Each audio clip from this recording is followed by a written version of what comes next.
মদন মোহন মন্দির, সেখানেও সাড়ম্বরে পালিত হচ্ছে দোল উৎসব।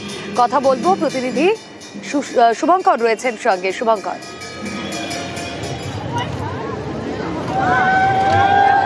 দেখো একেবারেই কোচবিহারের মদন মোহন, কোচবিহার রাজাদের আরাধ্য দেবতা, সেই মদন মোহনের পায়ে আবির দিয়েই কিন্তু কোচবিহারের দোল উৎসবের সূচনা হয় এবং আজ সকাল থেকেই কিন্তু ভক্তদের ভিড় কোচবিহারের এই মদন মোহন মন্দিরে।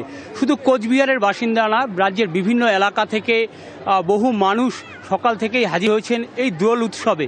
মদন মোহনের পায়ে আবির দিয়ে তারা এই দোল উৎসবে মেতে উঠেছেন। আমি একটু কথা বলে নেব, দিদি কি বলবেন আর কি, আজকে মদন মোহনের পায়ে আবির দিয়ে দোল উৎসবের সূচনা করলেন, কি বলবেন? কেমন লাগছে? ভালোই লাগছে, প্রতিবারই আসি আমরা। কোথা থেকে এসছেন? আমাদের বাড়ি দক্ষিণ খাগড়াবাড়ি। দেখো দক্ষিণ খাগড়াবাড়ি থেকে, কোচবিহারের দক্ষিণ খাগড়াবাড়ি থেকে কিন্তু ওনারা এসেছেন এবং সকাল থেকে কিন্তু বহু মানুষ এখানে হাজির হয়েছেন। আমরা একটু কথা বলে নিব যে কোথা থেকে এসছেন এবং কি বলবেন মদন মোহনের পায়ে আবির দিয়ে। আমি কোচবিহারেরই, কোচবিহার কলেজের ওখান থেকে এসেছি। আমি আলপনা চৌধুরী। আর এটা তো আমাদের প্রত্যেক বছর চলছে, জন্মের থেকেই চলছে। আমরা মানে মদন মোহন বাড়ির পায়ে আবির না আমরা কখনো আবির খেলি না, এই বছরও তাই হলো। দিদি কি বলবেন, কেমন লাগছে আর কি মদন মোহনের পায়ে আবির? প্রত্যেকবারের মতো হোলির দিনে মদন মোহনের পায়ের আবির দিয়ে প্রত্যেকবারের মতো এবারও খুবই ভালো লাগছে। আমরা প্রত্যেকবারই আসি, সবার সঙ্গে দেখা সাক্ষাৎ হয়, আনন্দ করে যাই হোলি খেলে।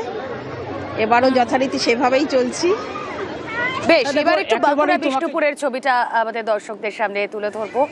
বাঁকুড়া বিষ্ণুপুর, সেখানেও দোলে বাতোয়ারা আজ থেকে আসে।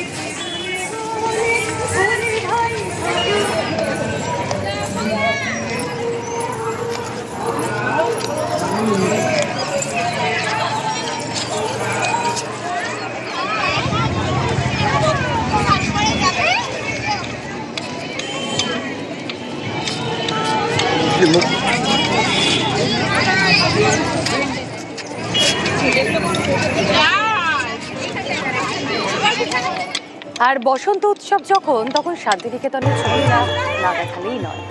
শান্তিনিকেতনেও সেখানে অমলতাস পলাশের বনে বনে ফাগুন লেগেছে, যে ছবি আপনাদেরকে দেখাচ্ছি শান্তিনিকেতন থেকে। সেখানেও অনেকেই যান এই দোলের সময় ঘুরতে, সেই ছবিও আপনাদের সামনে আমি তুলে ধরছি। শান্তিনিকেতনের পর আবারও চলে যায় বিষ্ণুপুরে। প্রতিনিধি দেবব্রত রয়েছেন সঙ্গে। দেবব্রত,